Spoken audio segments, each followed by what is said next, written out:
vamos a abrir la palabra del Señor en el libro de Marcos, Marcos capítulo 11.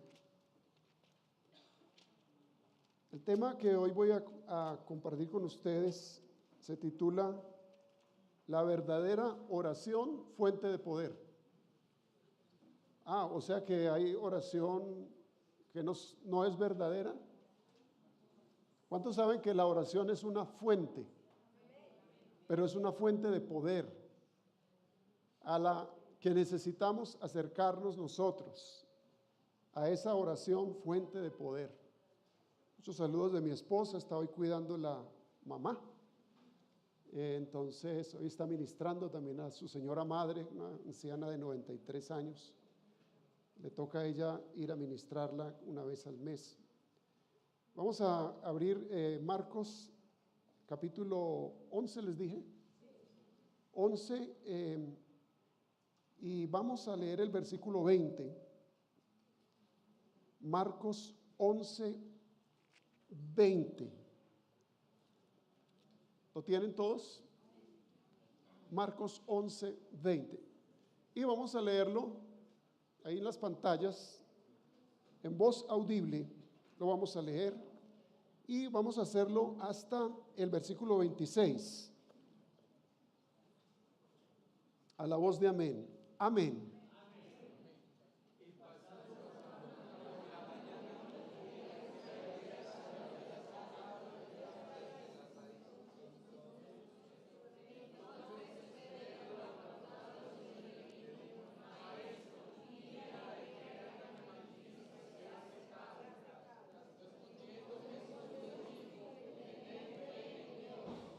Porque de cierto os digo que cualquiera que dijere a este monte, quítate y échate en el mar, y no dudare en su corazón, sino creyere que será hecho lo que diga, le será hecho.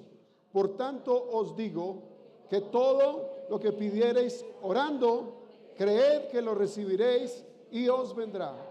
Y cuando estéis orando, perdonad si tenéis algo contra alguno, para que también vuestro Padre que está en los cielos os perdone a vosotros vuestras ofensas. Porque si vosotros no perdonáis, tampoco vuestro Padre que está en los cielos os perdonará vuestras ofensas. Cierren sus ojos y cada uno de ustedes ore a Dios para que nos hable una vez más en esta mañana. Y quiero que tú recibas la palabra de Dios con sencillez y le dé gracias al Señor por su palabra. Su palabra es viva y es eficaz para nosotros. Su palabra tiene el poder de cambiarlo todo, de renovarlo todo, de transformarlo todo. Por eso tú y yo necesitamos su palabra. Es lo que más necesitamos en este tiempo. El libro lo necesitamos. El libro que transformó el mundo occidental fue la Biblia. Y ella tiene el poder de transformar no solo un mundo, sino de transformar corazones, vidas, de cambiar hogares, de cambiar la sociedad. Y te damos gracias, Señor, por tu palabra.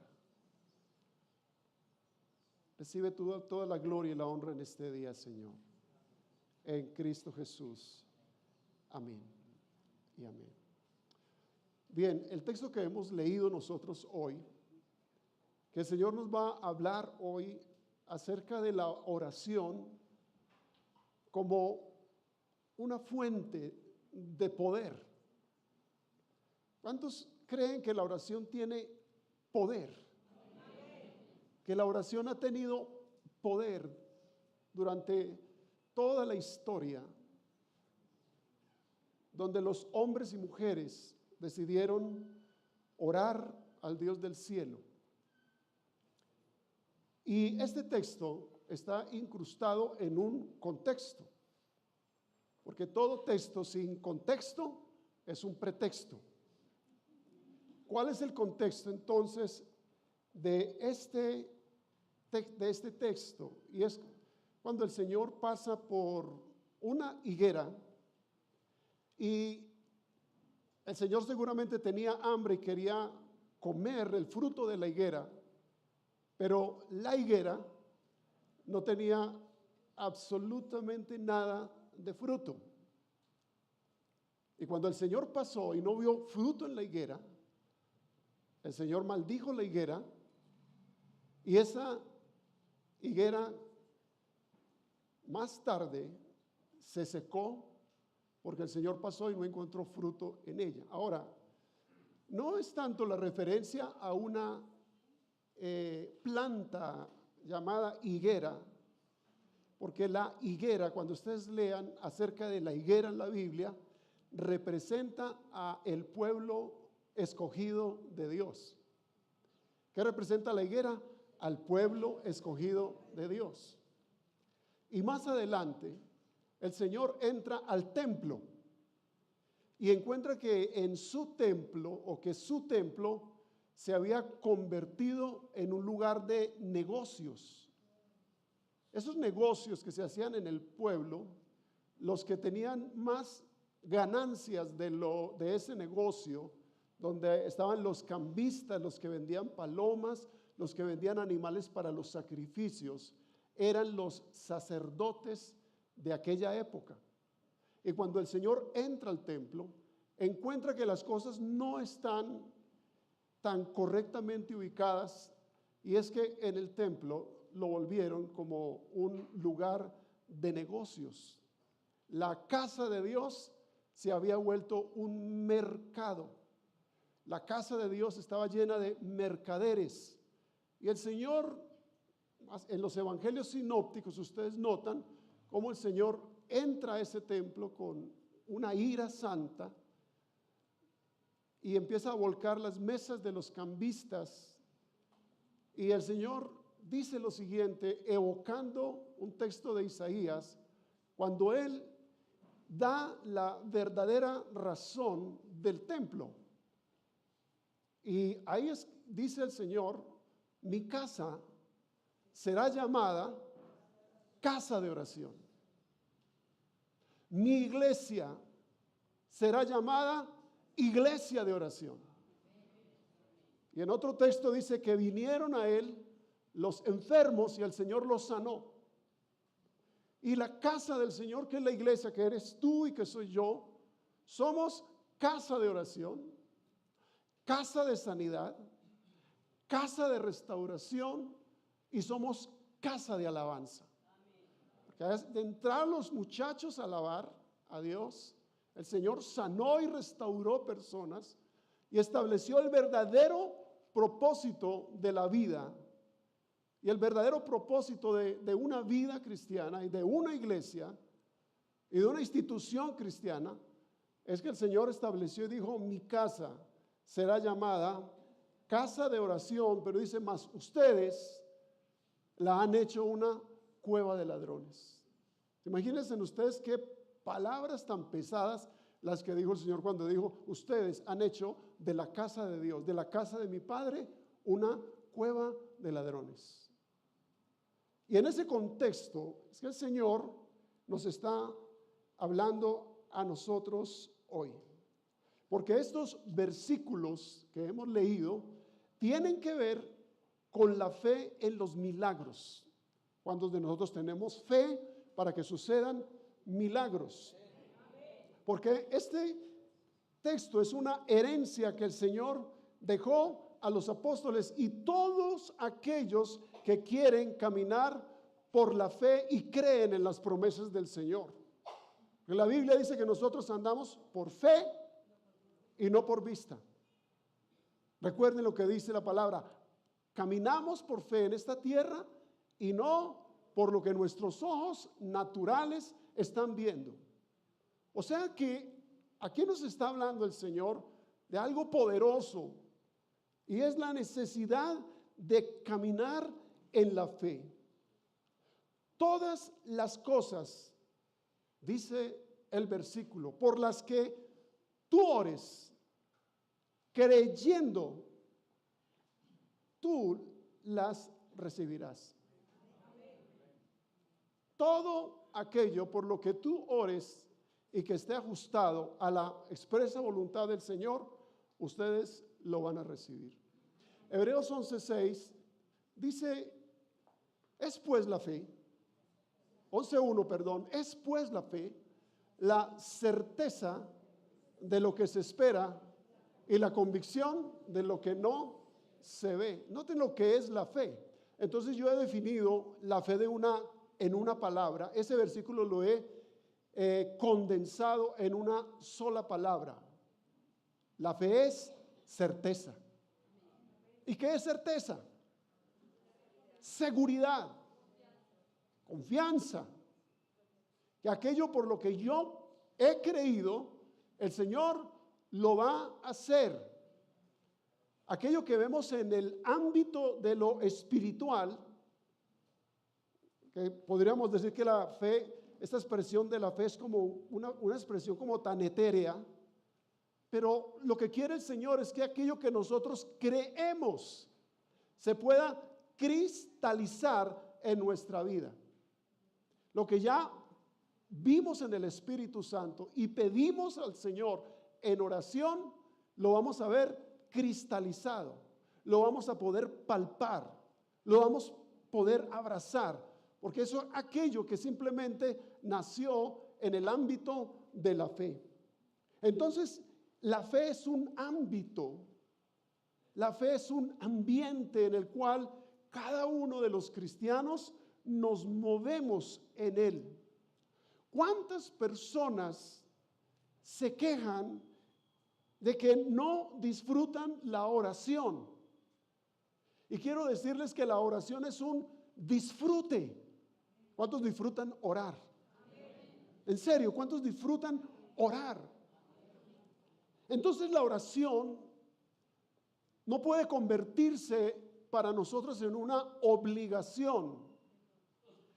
No puede convertirse en nosotros en algo que tenemos que hacer, porque si no lo hacemos, entonces viene la condenación a nosotros. Porque a veces la oración se vuelve tan mecánica, se vuelve tan pesada, se vuelve tan aburridora, sabiendo que necesitamos ser conscientes que es que nosotros estamos delante de la presencia más maravillosa que un ser humano pueda disfrutar, y es la presencia de nuestro amado Señor y Salvador Jesucristo. Y eso tiene que convertirse en algo completamente diferente para nosotros.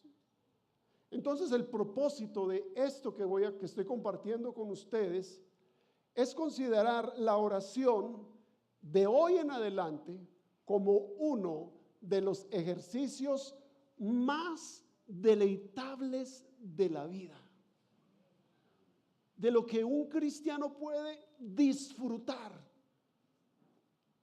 ¿Ustedes han disfrutado cosas en la vida? ¿Han disfrutado un buen plato de comida? ¿Han disfrutado unas vacaciones? ¿Han disfrutado ustedes la presencia de alguien en una cita? ¿Han disfrutado ustedes de tantas cosas en la vida? Pero el propósito es que hoy salgamos nosotros con el disfrute de la oración y valoremos la oración como el alimento necesario para nuestras vidas. Dios nos está llamando a esta iglesia, a esta ciudad y a la iglesia en Colombia, para que la iglesia vuelva a lo que la iglesia abandonó. Hemos abandonado la oración. Y la Biblia dice que cuando nosotros dejamos de orar, estamos cometiendo pecado. Dejar de orar es un pecado. Y Charles Swindoll dice en uno de sus libros, Afirme sus valores, dice que la oración es el oxígeno del alma. Sin oración, nosotros, hermanos, hermanas, amigos y amigas, nos vamos a secar. nos vamos a secar si no oramos, si no nos conectamos con el cielo, si no nos conectamos con Dios. Cuando nos desconectamos con Dios, entonces empezamos a conectarnos con otras cosas que no son vida para nosotros. Por eso la oración tiene que constituirse como en el oxígeno para nuestra vida, en el alimento para nuestra vida. Si miramos este texto, observaremos cuidadosamente y percibiremos las cualidades esenciales para la oración. De eso vamos a hablar más adelante para que la oración sea exitosa, prevaleciente, y es un enunciado que el Señor Jesucristo hace con respecto a esto. Lo primero que quiero decirles es que la oración habla de cosas, porque el Señor dice que cualquier cosa que nosotros pidamos creyendo, la recibiremos. ¿Cuántas cosas? Cualquiera. Cosas que pidamos creyendo nosotros que la recibiremos. Entonces la oración debe tener un enfoque. El Señor está hablando de cosas. Enfoca la oración en cosas específicas que vayan de acuerdo a la voluntad de Dios, porque nosotros tenemos las peticiones que le hacemos a Dios, porque conforme a su voluntad Él nos escucha. ¿Estamos acá? Él nos escucha. Entonces habla de cosas, se enfoca en alguna cosa, en algún propósito, en algún tópico de la vida. Y otro requisito de la oración es un deseo vehemente, es un anhelo, es tener esa necesidad en nosotros, como cuando nosotros recurrimos al alimento, es porque tenemos una necesidad.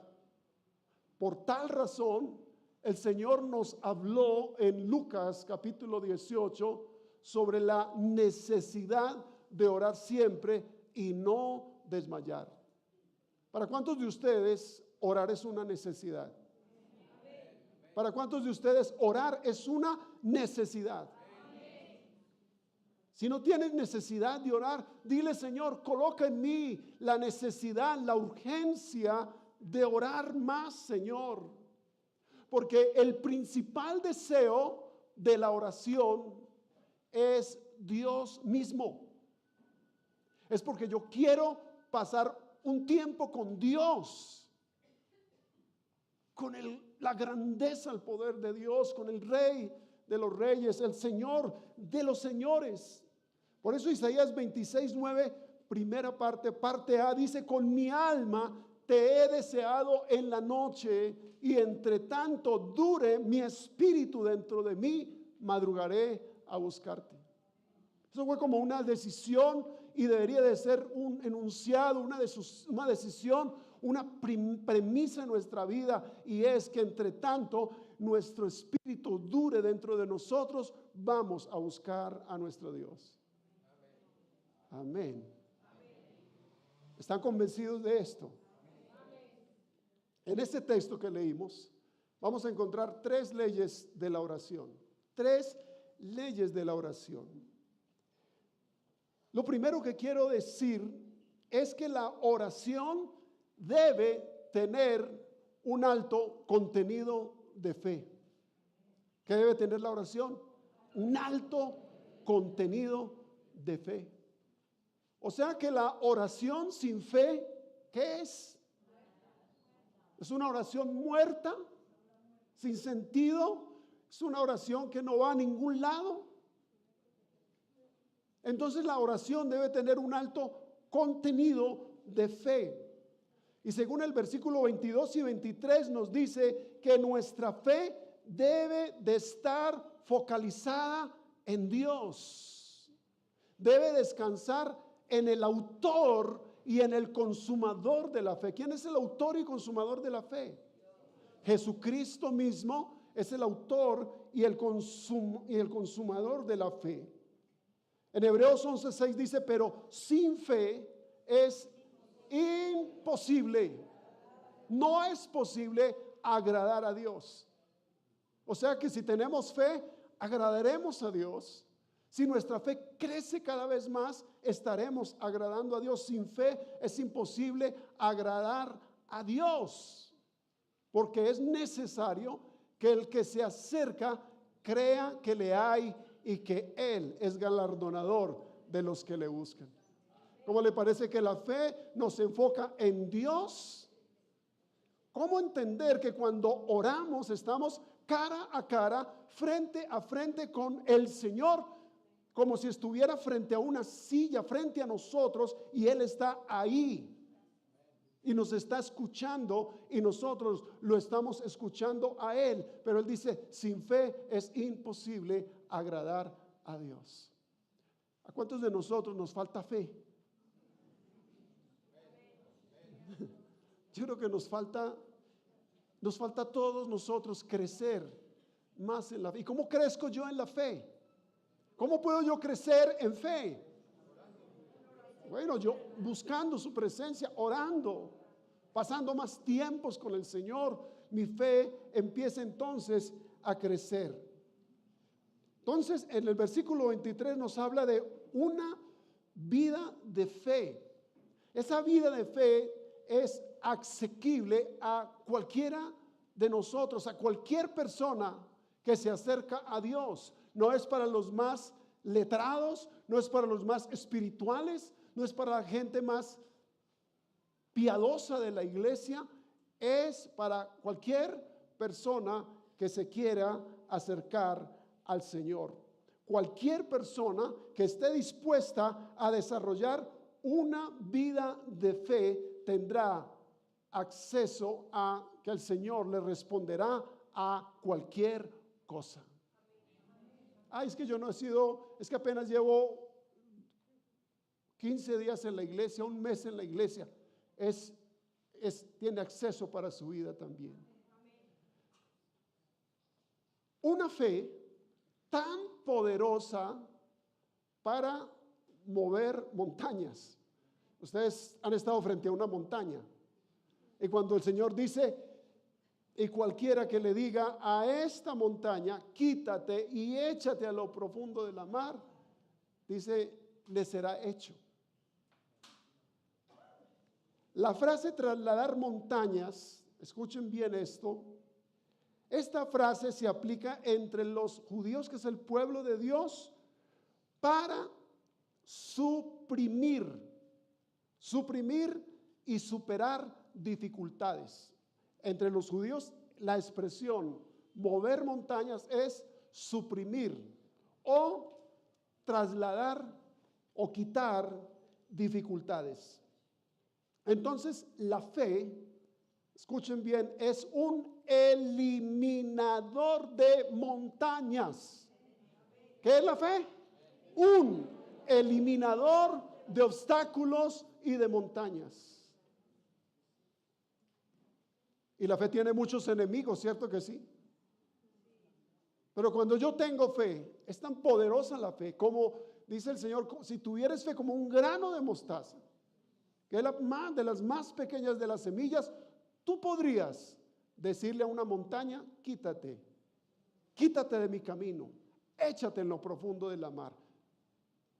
Eso es lo que está diciendo el Señor. Entonces, es un eliminador de montañas.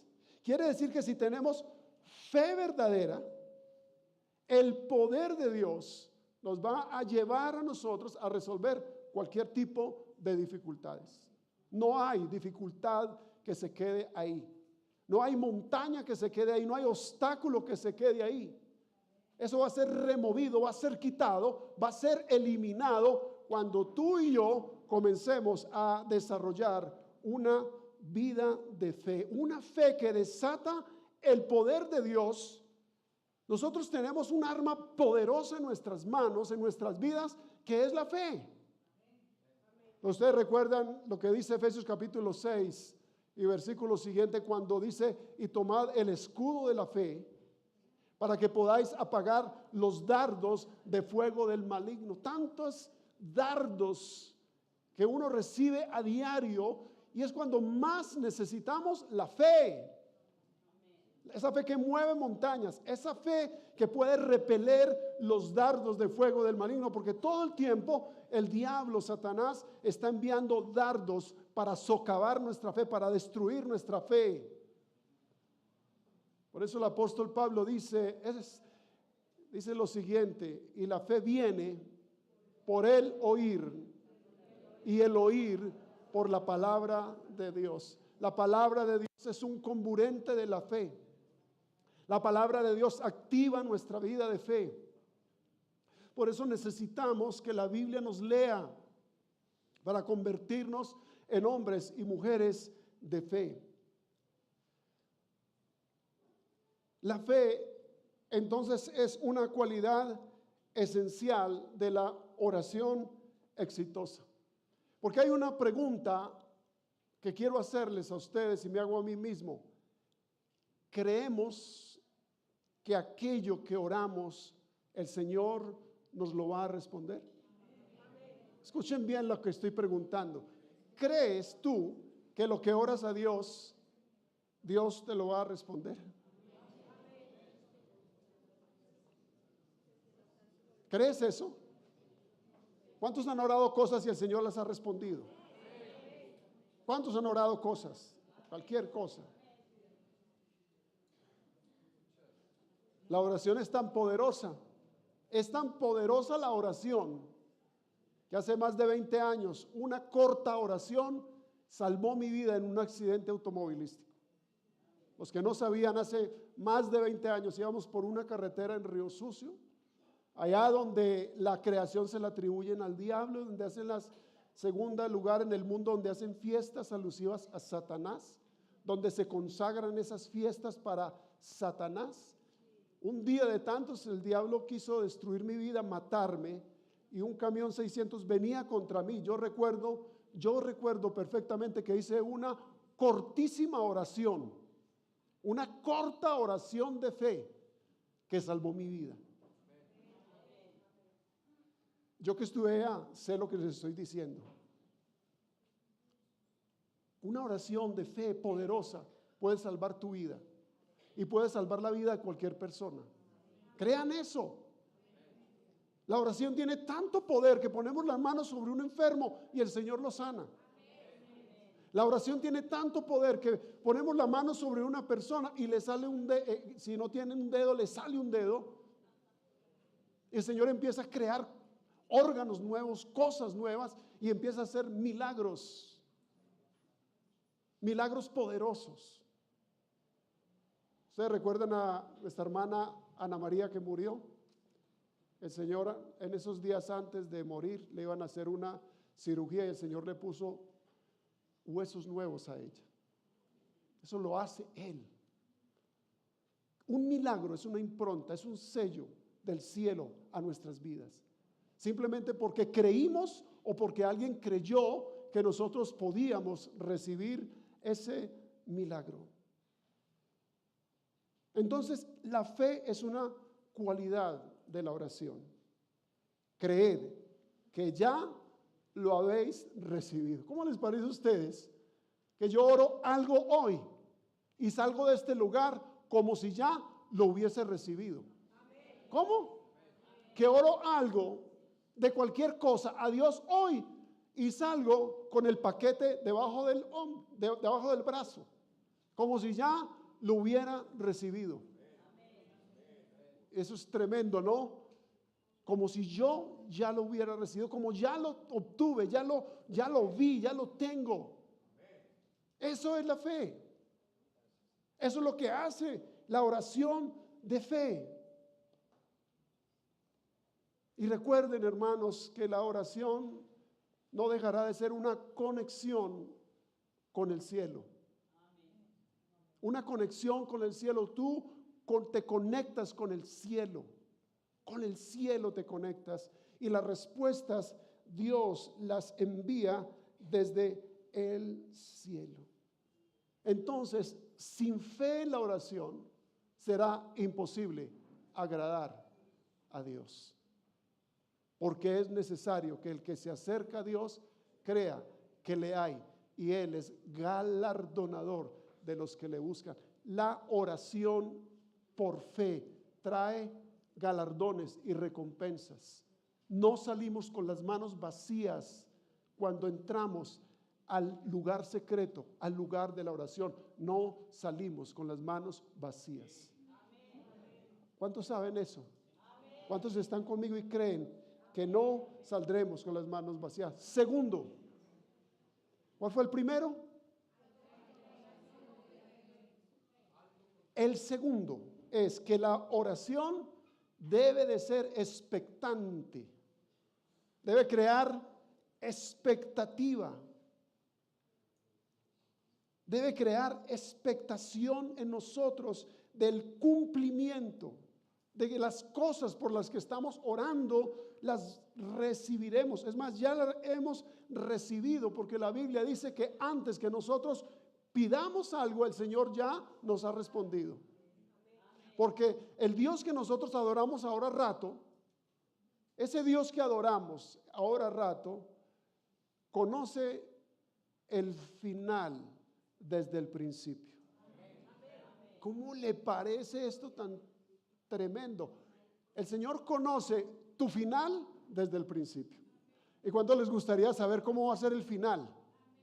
Y que el Señor se lo pueda decir desde el principio. Mira, ahora te digo, este va a ser tu final. Y lo que yo sé en la Biblia es que el Señor tiene para nosotros un final mejor, una vida mejor, ¿cierto? Una gloria mejor, una gloria mayor el Señor tiene para nosotros. Créame lo que estoy diciendo, Dios tiene para ustedes cosas mejores, cosas mayores tiene el Señor para cada uno de nosotros, y todo eso lo podemos experimentar entonces desde la oración.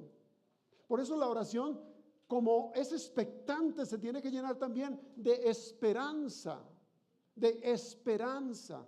No se trata solo de creer que la recibiremos, sino creer realmente que ya la hemos recibido. Porque la oración no es de pronto va a suceder en el futuro. La oración nos da a nosotros la seguridad de que ya lo tenemos en el presente. ¿Sí me hago entender? No es de pronto sucederá en el futuro. La oración nos enfoca en obtener la respuesta en el presente. Cada que tú y yo oremos, creeremos que ya tenemos la respuesta a nuestras oraciones. Amén. ¿Cuántos me hago entender? ¿Me hago entender lo que estoy diciendo? Ya como recibidas, contamos con ellas y actuamos de manera como si ya las tuviéramos. ¿Cómo les parece a ustedes? Yo ya tengo eso, yo ya lo obtuve. Y te dirán, pero muéstrelo, ¿dónde está? No, yo ya lo creí, yo ya lo tengo y mis ojos lo van a ver. ¿Cuántas cosas ustedes han orado y creen que sus ojos lo van a ver? A ver, hermanos, ¿cuántos creen que lo que ustedes han orado, de acuerdo a la voluntad de nuestro amado Señor, que eso ya lo tienen en el bolsillo? Ya lo tienen en el bolsillo. Eso es fe. Tenerlo ya en el bolsillo, aunque mis ojos naturales no lo estén viendo. Entonces, para que la oración tenga algún valor, también debe de ir acompañada de peticiones específicas. Hay personas que le dicen, Señor, tú sabes, tú conoces, tú esto, tú lo otro. Y creo que la oración tiene que ser específica, ¿o no? Necesitamos orar específicamente. Vuelvo y repito, yo no estoy hablando nada nuevo en este lugar. No estoy diciendo nada nuevo, porque muchos de ustedes conocen eso, y lo que estamos haciendo acá es recordarles lo que ustedes ya saben. Entonces, para que tenga un valor, tiene que ser por cosas específicas, todo lo que pidieres orando. Entonces, luego creo que lo recibo. Y luego lo he creído que lo recibiré. Que lo recibiré. La oración no puede ser semejante a un hombre que va a una tienda sin saber qué artículos comprar. ¿Cierto que vamos a una tienda y decimos, necesito arroz, necesito papa, necesito carne? Soy específico en lo que voy a comprar. Miren, es la oración, y cuando hablamos de la fe es como una tienda, como una miscelánea, donde yo voy allá con mis necesidades y le digo al Señor, Señor, necesito esto, necesito aquello. Y ya tú me lo tienes concedido ya. Amén. Entonces la oración obtiene eso antes de que nosotros oremos al Señor. Lo otro que quiero decir, lo tercero, son tres cosas. Con esta tercera parte yo termino. Para que la oración sea efectiva, vinieron rápido los niños. La primera es alto contenido y dosis de fe. Segundo, expectativa de que eso que oramos nos va a llegar. Tercero, y que debe de ser específica. Tercero, para que la oración sea efectiva, debe de ir acompañada de perdón. Ahí sí como que cambió la cosa, ¿no? ¿Cuántos hemos ofendido a nuestro prójimo? Debe de ir acompañada de perdón. El Señor está integrando un elemento importante. No se me distraigan, por favor, ya estoy terminando. Y es que el Señor dice que cuando nosotros traigamos la ofrenda y allí nos acordamos que nuestro hermano tiene algo contra nosotros, ¿qué dice? Vaya y reconcíliate primero con tu hermano y ven y presenta tu ofrenda delante del altar. ¿Cuántas veces entonces debo perdonar a mi hermano que peque contra mí? ¿Hasta 7? No, 70 veces 7. Plenitud de perdón. Puedes orar con un alto contenido de fe. De esa fe expectante, pero si tienes falta de perdón, tu oración es completamente nula. No tiene ningún efecto. Porque el Señor dice que si ustedes no perdonan a tu hermano que peque contra ti, dice el Señor tampoco te perdonará y menos escuchará tu oración. Note que aquí entramos a un terreno complicado, un terreno espinoso, y es lo que tiene que ver con nuestras relaciones. ¿Cuántos pecados cometemos contra nuestro hermano? ¿Cuántos? ¿Cuántos pecados cometemos contra nuestros hijos, contra nuestros vecinos, contra nuestros líderes? ¿Cuántos pecados cometemos nosotros contra eso? Y el Señor dice, entonces, tu oración será infructuosa. Por eso el Señor dice que cualquiera que le diga necio a su hermano. ¿Han escuchado a las mamás diciéndole, este muchacho necio? ¿Saben qué le está diciendo al muchacho? Es una palabra en el griego que es raka. Y la palabra raka significa lo siguiente: cuando yo le digo necio a mi hermano, le estoy diciendo a Dios lo siguiente: cuando yo murmuro contra mi hermano, cuando yo soy suelto de lengua y murmuro, le estoy diciendo al Señor, ese hermano que tú hiciste te quedó mal hecho. Cuando yo murmuro y cuando yo le digo necio a mi hermano, le estoy diciendo a Dios, Dios, ese hermano imperfecto te quedó muy mal hecho. Y la Biblia dice que nosotros somos la creación de Dios, la obra perfecta del Señor, y que nosotros, como creación del Señor en la redención en Cristo, dice que nosotros fuimos hechos buenos en gran manera. Dígale a su hermano, tú fuiste hecho en gran manera. En gran manera fuiste hecho tú.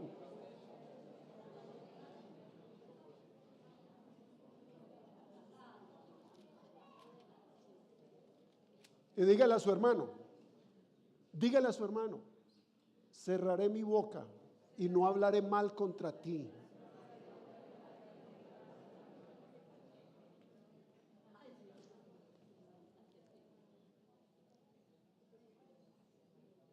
¿Saben qué hace la fe? ¿Saben qué hace perdón? Este asunto de la falta de perdón, levantar murallas, levantar montañas en nuestras relaciones con nuestro hermano. Nos separa, nos divide.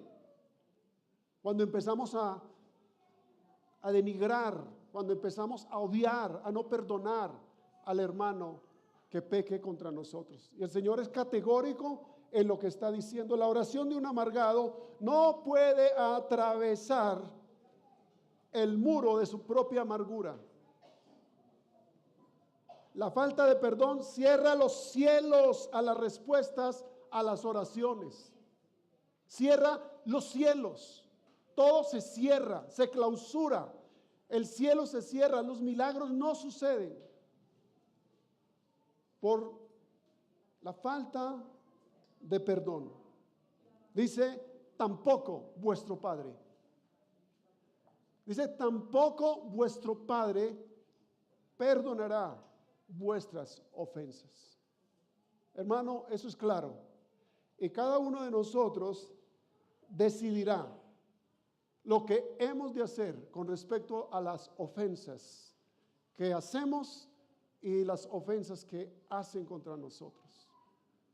Eso, una vida de perdón, nos va a mantener a nosotros completamente sanos y los cielos estarán abiertos para nosotros.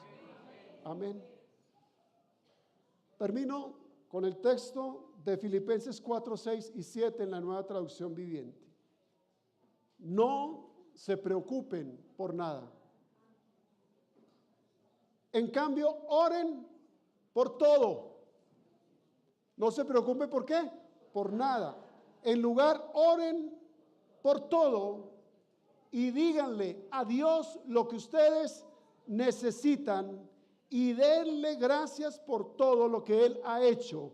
Y así ustedes podrán experimentar la paz de Dios que supera todo lo que podemos entender. Y la paz de Dios cuidará su corazón y su mente mientras vivamos en Cristo Jesús. ¿Cuántos dicen amén?